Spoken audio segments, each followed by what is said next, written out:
ministère de la vérité restauratrice Mivresse avec Dr Gaoudé, tu connaîtras la vérité et la vérité t'affranchira.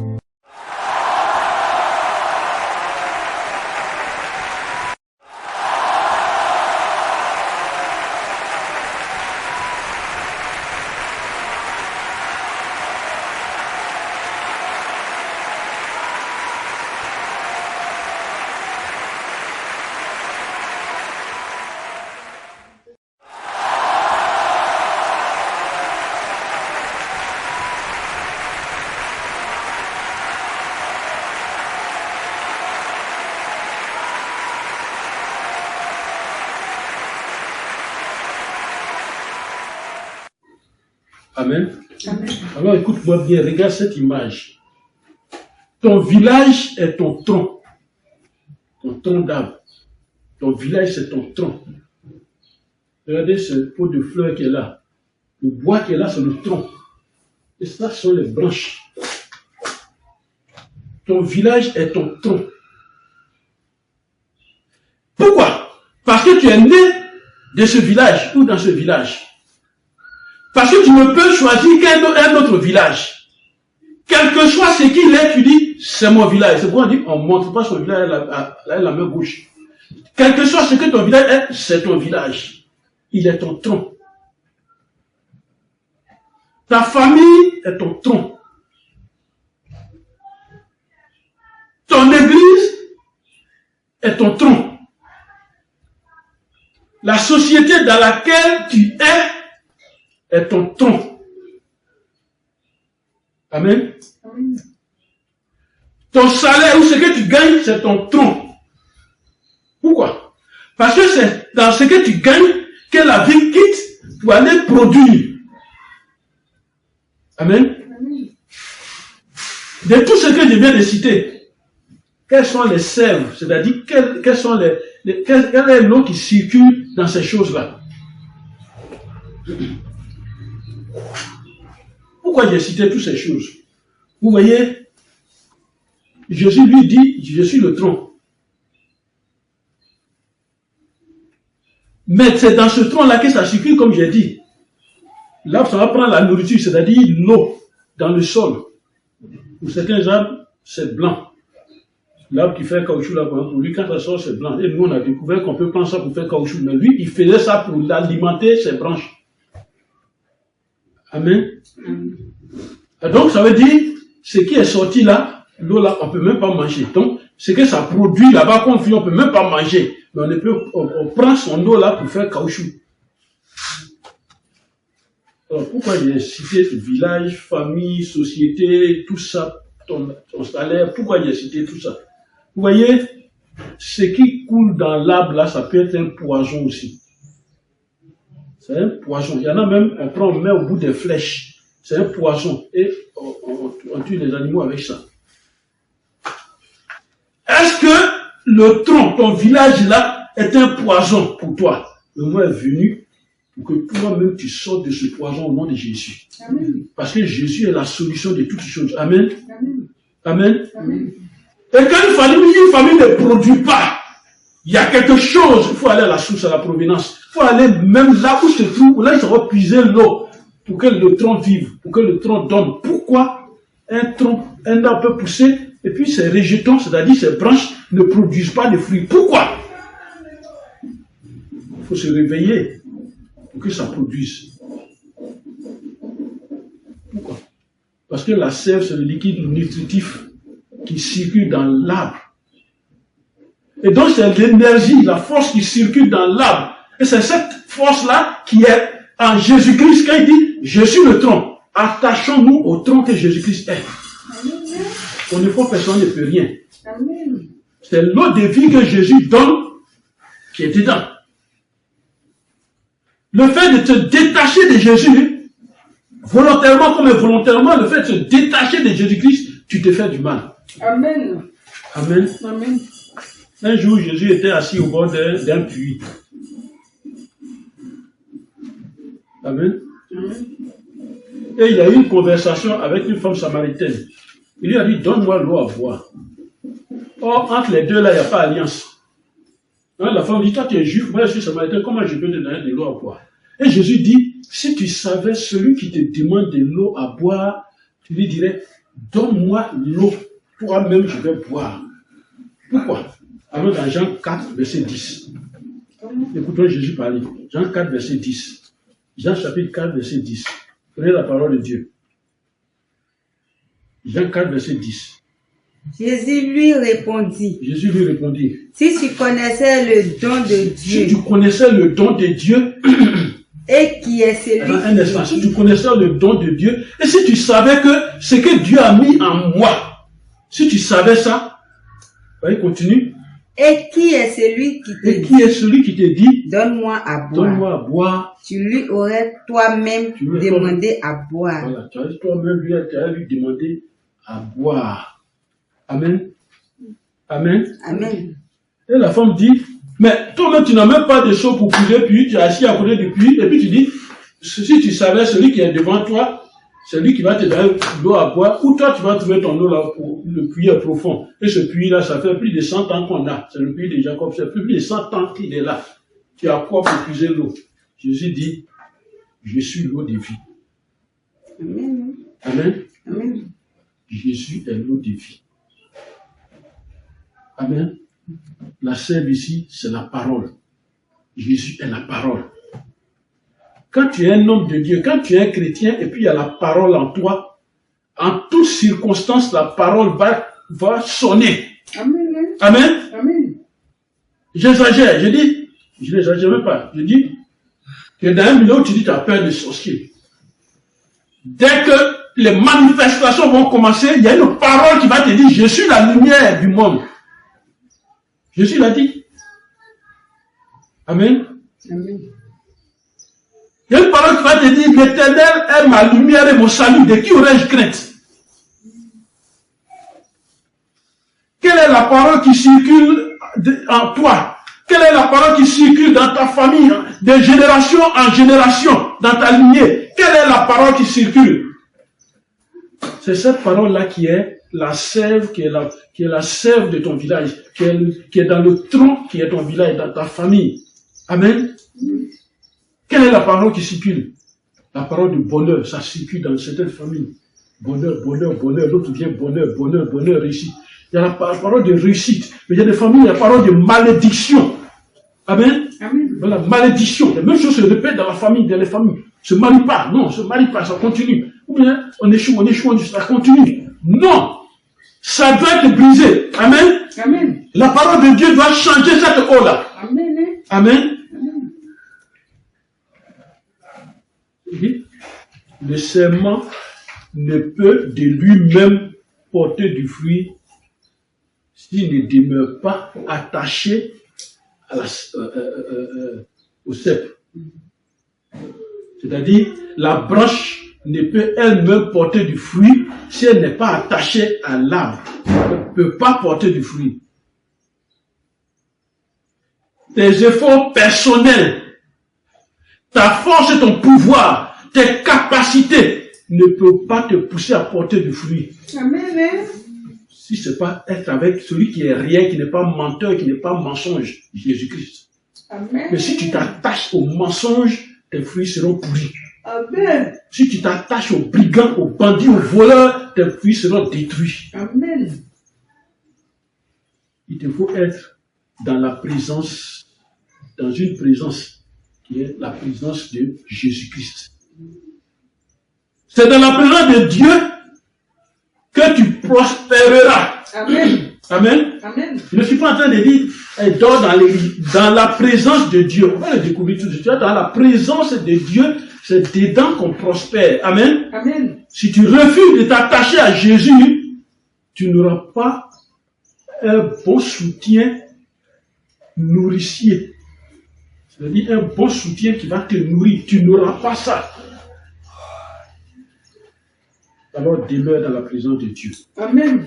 Amen. Amen. Demeure dans la présence de Dieu. Amen. Amen. Sois dans la présence de Jésus-Christ pour être heureux. Alors dans Jean 15, verset 5, on va répéter. Jean 15, verset 5, on va répéter ça. J'aime qu'on dit ça. Jean 15, verset 5, on répète. Je suis le cep. Vous êtes les sarments. Je suis le cep. Vous êtes les sarments. Celui qui demeure en moi et à qui je porte beaucoup de fruits, car moi, sans moi, vous ne pouvez rien faire. Si quelqu'un ne demeure pas en moi, Si quelqu'un ne demeure pas en moi, il est jeté dehors. un instant. Amen. Amen. Amen. Amen. Comment on demeure dans la présence de Dieu? Je parle de la présence de Dieu. Comment on demeure dans la présence de Dieu? Comment on entre dans la présence de Dieu? Vous voyez quelqu'un dans la Bible qui s'appelle Daniel. Dans la Bible. Parce qu'il a refusé d'être dans la présence d'un Dieu que son roi adore. Il a refusé d'être dans la présence de ce Dieu que son roi lui impose. Regardez ce qui va se passer. Le roi va signer un décret interdisant à toute la population, à tout son peuple, un décret qui interdit de prier l'Éternel, d'adresser une prière à l'Éternel, si ce n'est pas lui son Dieu. Et qu'est-ce que Daniel va faire? Daniel n'a pas tenu compte de ce décret. Daniel n'a pas dit, comme c'était un grand roi, et qu'il a décrété que celui qui loue un autre Dieu, on le tue. Donc ça veut dire que si lui prie Dieu, on va le tuer. Alors il ne s'est pas limité à la... Daniel n'a pas accepté ça. Et qu'est-ce que Daniel a fait? Qu'est-ce qu'il a fait? Il est entré dans la présence de l'Éternel, Dieu. Alors dans Daniel 6, pendant que je parle, Daniel 6, verset 7, pendant que je parle, Daniel 6, verset 7. Daniel va rentrer dans la présence de l'Éternel. Comment on rentre dedans? Daniel 6. Tous les chefs du royaume. Daniel 6, verset 1 d'abord. Pardon, verset 7. Allons-y, verset 7. Daniel 6, verset 7. Tous les chefs du royaume. Tous les chefs du royaume. Les intendants. Voilà, on les cite, tous les grands, les boss du royaume. Les satrapes. Les intendants, les satrapes. Les conseillers et les gouverneurs sont d'avis qu'il soit publié. Ils sont d'accord qu'on publie Un édit royal. Voilà. Avec une défense sévère. Une loi royale a une dépense sévère. Pourtant que quiconque dans l'espace de 30 jours dans 30 jours, dans un mois, adressera des prières dans tout ce mois-là, qui va adresser des prières à qui? À quelques dieux ou à quelques hommes acceptés à toi, ô roi, sera jeté dans la fosse au lion. Voilà. Donc voilà une décision qui a été prise, c'est signé. Celui qui louait Dieu, c'est comme si on dirait dans nos pays, celui qu'on voit dire Jésus, on va le mettre dans la fosse au lion au jour. Si c'est nous, notre temps, on prend la Bible, on la cache, on continue de réel le violace. C'est terminé. Pourquoi on va me jeter dans la fosse au lion? Amen. Allons, verset 10. Verset 10, c'est ce que tu as lu. Verset 10. Lorsque Daniel sut que le décret était écrit. Quand Daniel a su que ça a été écrit, qu'est-ce qu'il a fait? Il se retira dans sa maison. Un instant. On dit Daniel se retira dans sa maison. Pourquoi faire? Il était dans sa maison où les portes, où les fenêtres de la chambre supérieure étaient ouvertes dans la direction de Jérusalem. Et 3 fois le jour, il se mettait à genoux. Il priait et il louait son Dieu comme il le faisait auparavant. Voilà. Amen. Daniel n'a pas changé. On a signé une loi sévère. Daniel sait qu'il risque la mort. Mais il n'a même pas ça dans la tête parce que sa foi lui dit qu'il ne risque pas la mort. Sa foi lui dit que quand il rentre dans la présence d'un Dieu, le Dieu vrai, dans cette présence-là, Jésus a dit, personne ne peut me ravir mes brebis de mes mains. Personne ne peut m'arracher mes brebis qui viennent à moi. Et Daniel, sachant cette prophétie, Daniel rentre dans la présence, il s'est retiré dans sa maison. Il faut qu'à un moment donné de ta vie, si tu as un problème, quel que soit le problème, rentre dans ta chambre, rentre dans ta maison, à genoux, toi, devant Dieu. 3 fois par jour. Daniel s'est levé 3 fois par jour dans sa chambre. Matin, midi, soir. Quel est ce Dieu qui est sourd? Il dit, mes oreilles ne sont pas sourdes pour vous entendre. Quel est ce Dieu qui est aussi sourd pour ne pas nous entendre? Quel est ce Dieu qui ne peut pas écouter que quelqu'un est en train d'insister? Et Daniel a fait ça pendant des jours. Daniel s'est mis à genoux. Et il a dit, toi qui es le Dieu de justice, moi j'invoque ton nom. On dit, si je dis ton nom, on me met dans la fosse au lion. Alors veux-tu que j'arrête les prières que je t'adresse, la communication que j'ai avec toi? Dieu dit non, ça ne va pas se faire. Amen. Quel que soit le problème, rentre dans ta chambre. Est-ce qu'on a dit Daniel n'est pas dit chercher un prophète? Est-ce qu'on a dit Daniel n'est pas dit chercher une prophétie, une révélation? Rentre dans ta chambre. Ça va être difficile, mais rentre dans ta chambre. Amen. Ça va être fort, rentre dans ta chambre. Ça va être impossible pour toi, rentre dans ta chambre. Il s'appelle le Dieu des cas impossibles. Amen. Amen. Rentre dans ta chambre. Invoque ton Dieu. Quand Daniel l'a fait, je ne vais pas faire lire tout le texte. Quand Daniel l'a fait, qu'est-ce qui s'est passé? On a pris Daniel quand même. On l'a envoyé dans la cage aux lions. Il y a tous les lions là. C'est là-bas qu'on a envoyé Daniel. Et on a fait exprès, on a fait exprès, les lions là n'ont pas mangé même une semaine. Et puis on a jeté Daniel dans cette fosse là, aux lions. Alors le roi donna l'ordre qu'on amena Daniel et qu'on le jeta dans la fosse aux lions. Voilà. Donc il a donné l'ordre, c'est le roi lui-même qui a donné l'ordre qu'on le jette dans la fosse aux lions. Mais regarde ce qui va se passer. Daniel s'est retrouvé parmi les lions. Et pendant qu'il est parmi les lions, qu'est-ce que les lions voient? Les lions voient un autre lion aussi. Il ne peut pas manger Daniel. Le lion de la tribu de Juda. Amen. C'est avec lui que tu marches. C'est en lui que tu... Le roi au point du jour. Et le roi pressait le matin pour lui, Daniel. Avec le roi, il alla précipitamment à la fosse aux lions. Un instant. Le roi, lui, il est pressé. Le matin, pour lui, quand il va regarder dans la fosse aux lions, il va voir la tête de Daniel là-bas, avec un lion. Bras gauche avec un autre lion, bras droit avec un autre lion, l'autre pied est là-bas. C'est ce que lui, il a en tête et puis il va vers la fosse aux lions. En s'approchant de la fosse, il appela Daniel d'une voix triste. Il va appeler Daniel. Le roi prit la parole et dit à Daniel, Daniel, serviteur de Dieu vivant. Voilà. Il va reconnaître maintenant, lui qui a un autre Dieu et qui a signé une loi pour dire qu'on ne doit pas prier un autre Dieu parce que c'est lui ton Dieu qui est fort et c'est quand tu vas te retirer dans ta chambre. Amen. Amen. On n'a pas dit qu'il faut être pasteur, archibishop, élevé, non. Quand tu vas te retirer dans ta chambre et que tu vas élever ta voix, celui-là même qui est contre toi, celui-là qui veut faire quelque chose contre toi, c'est lui-même qui va venir te dire ton Dieu éternel. Amen. Amen. Amen. Amen. Éternel, c'est ce qui n'a pas de fin. Amen. Ton Dieu tout puissant que tu pries là. Amen. Ton Dieu que tu pries nuit et jour là. Amen. C'est lui-même qui va dire ça. Pourquoi? Parce qu'il est vaincu déjà. Amen. Il a connu qu'il ne peut plus. Amen. Amen. J'en ai des témoignages. Beaucoup dans mon milieu même viennent à moi comme amis maintenant. Parce qu'ils savent quel Dieu moi je prie. Amen. Je ne prie pas un Dieu menteur. Amen. Je ne prie pas un Dieu de ripapapapa. Amen. La vérité. Tu disais quoi? Continue.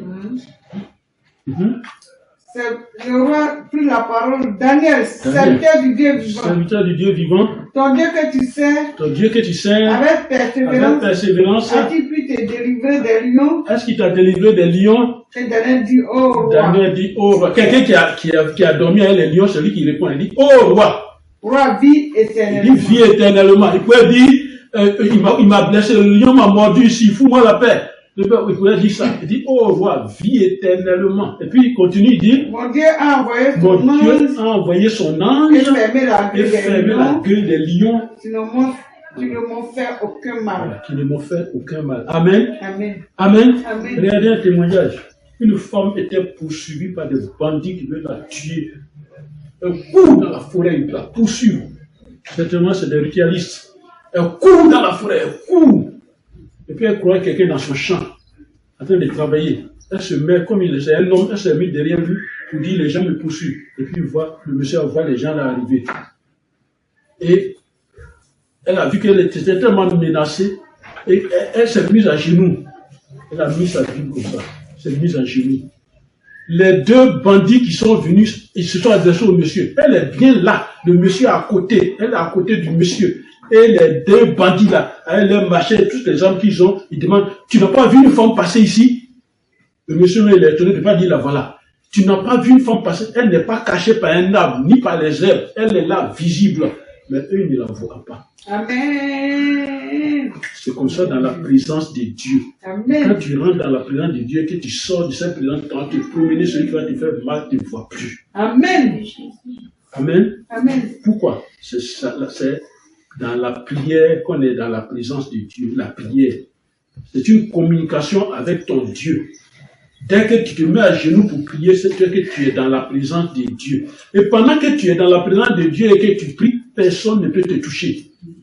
Amen. Amen. Et si tu fais une bonne prière que Dieu a exaucé, tu sors de là, personne encore ne peut te toucher. Amen. Amen. Amen. Psaume 145, verset 18.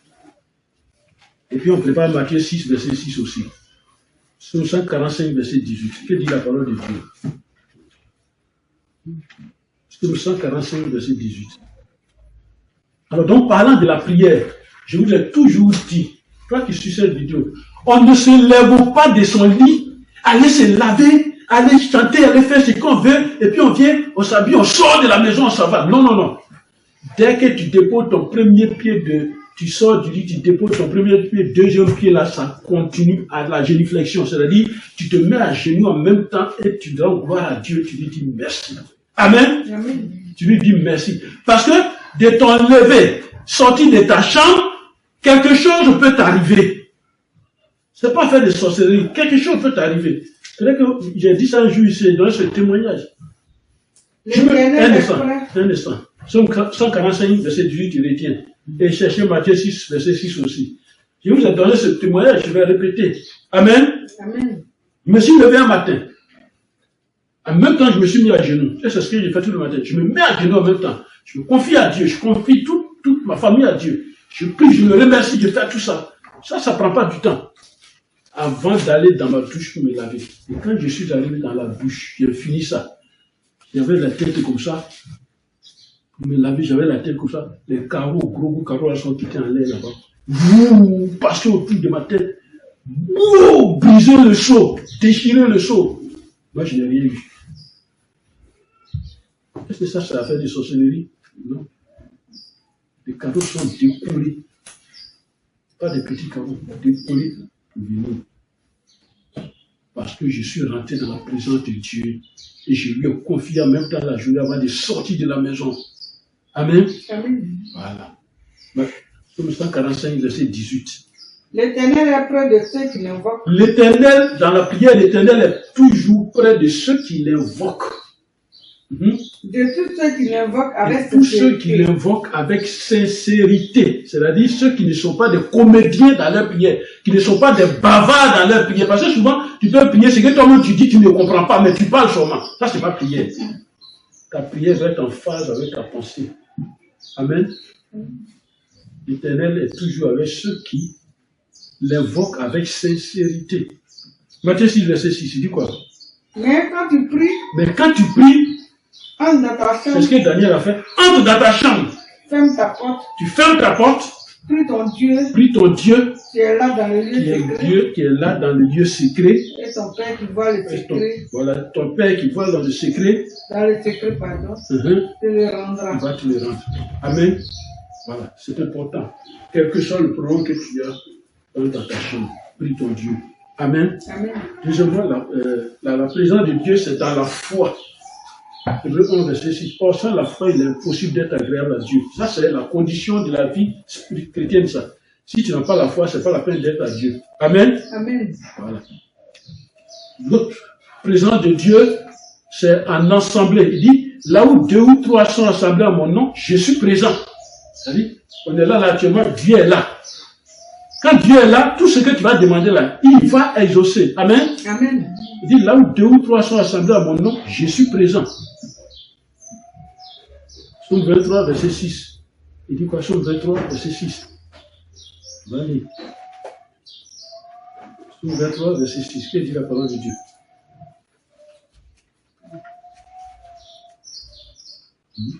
La parole de Dieu dit. Verset 6. Quand tu es dans la présence de l'Éternel en assemblée.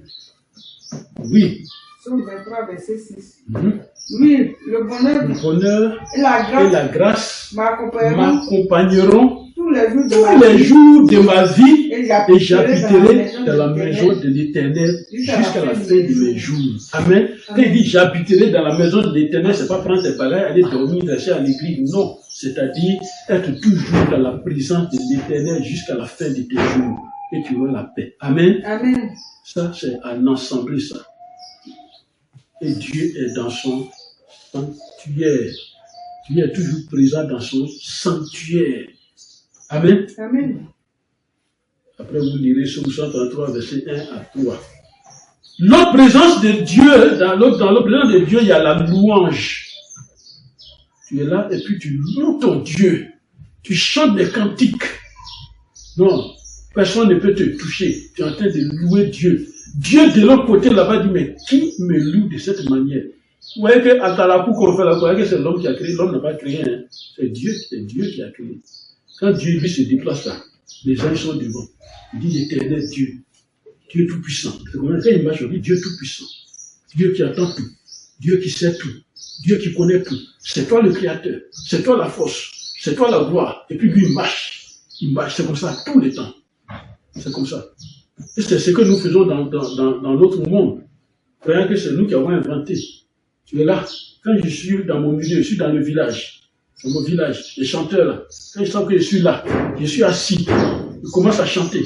Quand ils touchent la gloire de mon Père, je sais que c'est de moi ils parlent. Ils passent à la gloire de mon Père. Ils rentrent dans la gloire de ma mère. Et viennent vers moi. La gloire de ma famille. Et quand il fait tout ce tour-là, je sais que c'est moi, je me lève. Et puis commence ma gloire. Là, je suis obligé de mettre ma main dans la poche. Amen. Amen. Et c'est comme ça. Dieu est. C'est qu'on parle de louange. Voilà. En chantant, en louant Dieu, dans sa présence, Dieu se manifeste. Amen. Amen. Donc, le présence de Dieu, c'est la lecture de la Bible. La lecture de la Bible. J'ai lu dans Psaume 119, verset 11. La lecture, il dit, je sais ta parole dans mon cœur, afin de ne pas pécher contre toi. Je sais ta parole dans mon cœur. Il faut aimer la parole de Dieu. Lis la Bible souvent, régulièrement. Pourquoi? Parce que en lisant la Bible, il y a des paroles que tu vas retenir, même si tu n'as pas appris par cœur, il y a des paroles que tu vas retenir, et ces paroles-là, amen, amen. Le jour où il y a problème, ces paroles-là viennent te sauver. Amen. Amen. Et c'est pourquoi il a dit à Josué 1, verset 8, que ce livre de la loi ne s'éloigne point de ta bouche. Parce que toutes les entreprises, tout ce que tu vas faire, la réussite dépend de ce livre-là. Amen. Amen.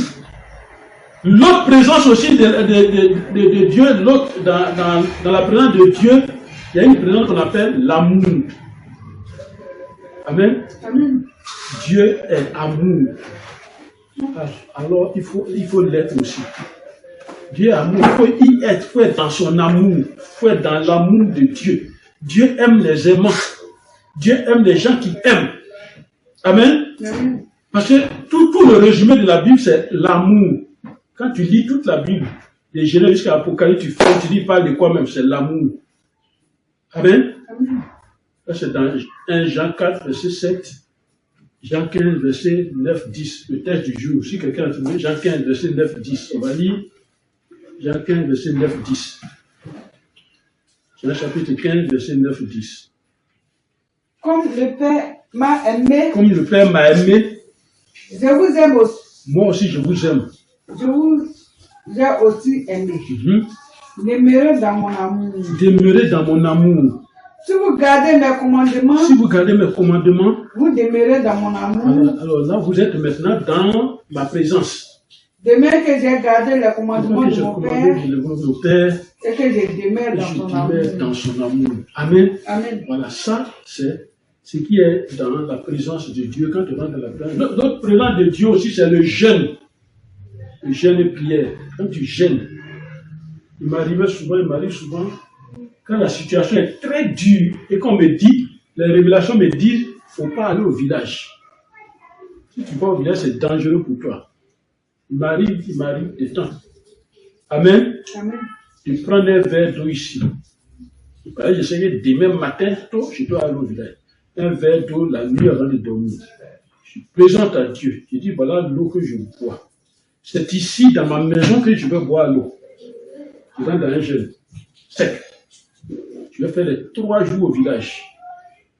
Une année, on m'a interdit parce qu'il y avait un décès. Et toutes les révélations me disaient, si je vais, je ne vais pas revenir. Ou si je reviens, c'est fini pour moi. D'accord. Mais quelqu'un qui est décédé est plus important, comment on appelle ça? C'est un parent proche, très proche. Mon absence va se sentir. J'ai pris un verre d'eau, j'ai levé à Dieu, j'ai prié, j'ai pu. Je te dis, il y avait 3 jours, à plus de 500 km, 3 jours, je vais. Et je reviens. C'est ici que je vais boire l'eau. Et je suis parti. Là où on l'intéresse, moi-même, j'ai mis mes pieds comme ça au bord de la tombe, pour regarder dedans. Pour leur dire, je suis là, je suis dans la présence de Dieu. Personne ne m'a touché. Amen. Amen. Amen. Amen. Je suis revenu à la maison, j'ai bu l'eau ici pour dire Seigneur merci, j'ai fini le jeûne. Amen. Amen. Le jeûne c'est important. Choisissons un moment d'intimité avec Jésus-Christ dans le jeûne et la prière. C'est important. Dans les intercessions. C'est-à-dire, il y a un problème qui n'est pas toi-même ton problème, mais qui concerne quelqu'un dans le jeûne et la prière. Jésus dit, oh Jésus, nous ne pouvons rien. Et c'est vrai. Oh Jésus, nous ne pouvons rien. Amen. Amen. Une femme, ça c'est un témoignage d'une femme blanche. Elle a écrit, ses enfants allaient chauffer, comme on dit, en week-end. Ils ont pris leur voiture, ils sont 5 dans la voiture. Et leur maman dit, soyez prudents, que Dieu soit avec vous, hein, conduisez doucement, Dieu est avec vous. Et puis ils ont dit, maman, Dieu il est dans le coffre, nous on s'en va. Elle leur a donné un plateau d'œufs. Elle dit, bon, quand vous allez en pique-nique, voilà un plateau d'œufs, arrivé, vous allez faire les omelettes, manger. Ils ont pris le plateau d'œufs, ils ont mis dans le coffre de la voiture, ils ont fermé. Ça chauffe, ça chante, ça. Ils ont fait accident. Et tous sont morts. Le véhicule est broyé. Mais aucun œuf n'est cassé. Parce qu'ils ont mis Dieu dans le coffre. Et Dieu a veillé sur les œufs. Amen. Amen. Il n'y a qu'en Jésus-Christ seul que nous avons un refuge. Amen. Dans la présence de Dieu, c'est un refuge. C'est un endroit où tu vas être et personne ne peut te prendre. Amen. Amen. Amen. Et ce refuge-là, il est rassurant et il est sécurisé. Parce que Dieu, c'est une forteresse imprenable. C'est-à-dire, c'est comme on a mis le béton de combien de mètres de haut autour de toi. Dans la présence de Dieu, c'est un lieu sûr. Amen. Et c'est ce que Dieu a utilisé le prophète Ésaïe pour nous donner cette révélation. Amen. Il a déjà donné cette révélation. Allons dans Ésaïe 35. Ésaïe 35. Ésaïe chapitre 35. Verset 8 dit, la parole de Dieu dit. Après, verset 8. Écoutons cette parole. Dans la présence de Dieu, on va rentrer dans la présence de Dieu. Nous-mêmes, on rentre dans la présence de Dieu à partir d'aujourd'hui. Et nous allons apprendre comment être dans la présence de Dieu, puisque nous avons tous ces éléments maintenant. Et le prophète Ésaïe nous parle. Ésaïe dit quoi? Dans Ésaïe 35, au verset 8, il va montrer un chemin. Il y aura un chemin, comment? Un chemin qu'on a nettoyé. Quand tu m'écoutes, il y aura maintenant, à partir d'aujourd'hui, un terrain qui est nettoyé devant toi. Et puis comment? Une route qu'on appellera la voie sainte, c'est-à-dire une route où il n'y a pas de problème.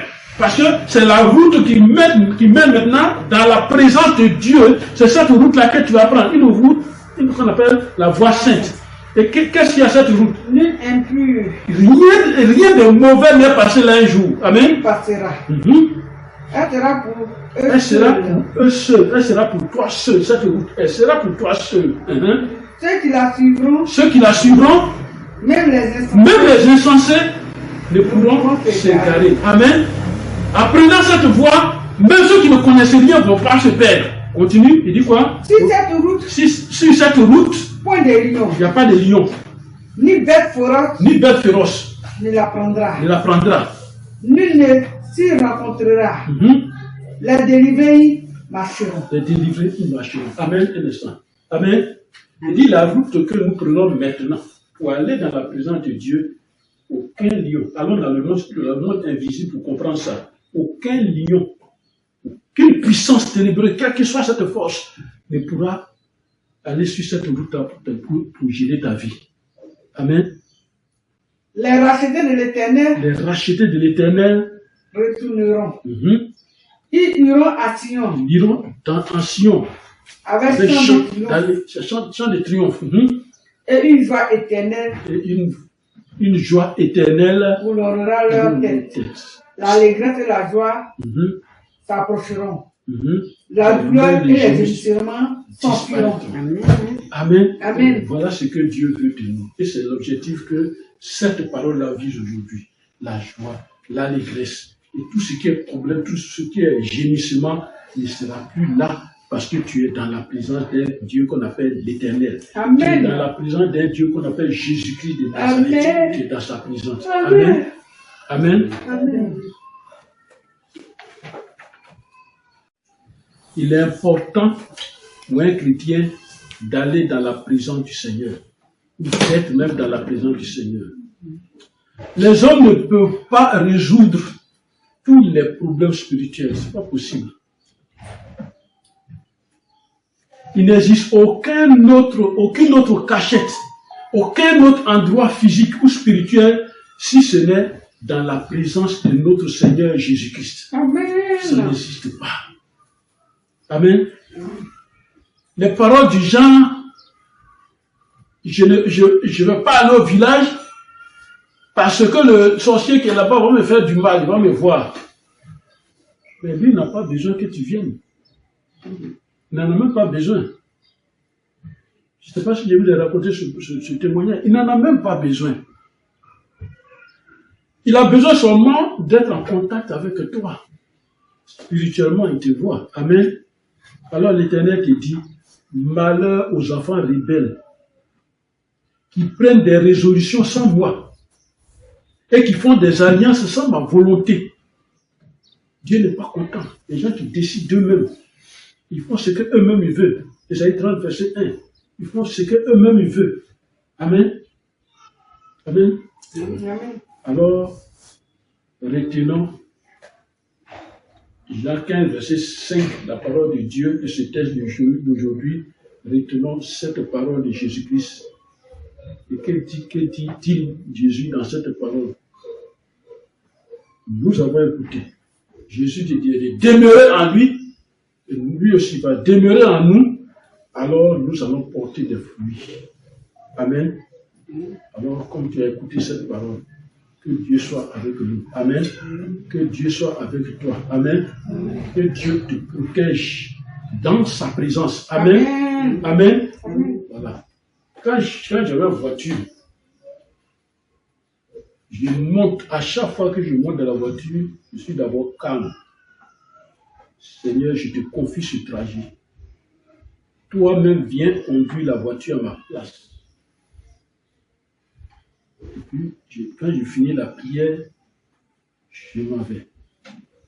Amen. Amen. J'ai eu jusqu'à 4 voitures. Lorsque le gars il achète l'autre. Je n'ai jamais fait d'accident jusqu'à aujourd'hui. Amen. Si ce n'est pas la présence de Dieu. Amen. Amen. Voilà. Il faut mettre tout ce qui t'appartient dans la présence de Dieu et Dieu va être avec toi pour que la joie soit dans ta vie au nom de Jésus. Amen. Amen. Merci Seigneur. Père, ton enfant a écouté cette parole. Jésus de Nazareth, mets-le dans ta présence. Tu as dit, je connais mes brebis, il y a encore d'autres brebis hors de la bergerie. Celles-là, je vais aller les chercher. Papa, ton enfant qui a suivi cette vidéo, s'il n'est pas de ta bergerie, Seigneur, attrape-le. Mets-le dans ta bergerie pour sa vie au nom de Jésus. Si toi-même tu sais que tu n'as pas dans la bergerie de Jésus-Christ, à partir d'aujourd'hui, donne ta vie à Jésus-Christ et mets-toi dans la bergerie de Jésus-Christ. Sois dans la présence de Dieu au nom de Jésus. Sois dans la présence qui est un refuge pour toi. Sois dans cette présence et que Dieu te bénisse. Au nom de Jésus. Amen. Amen.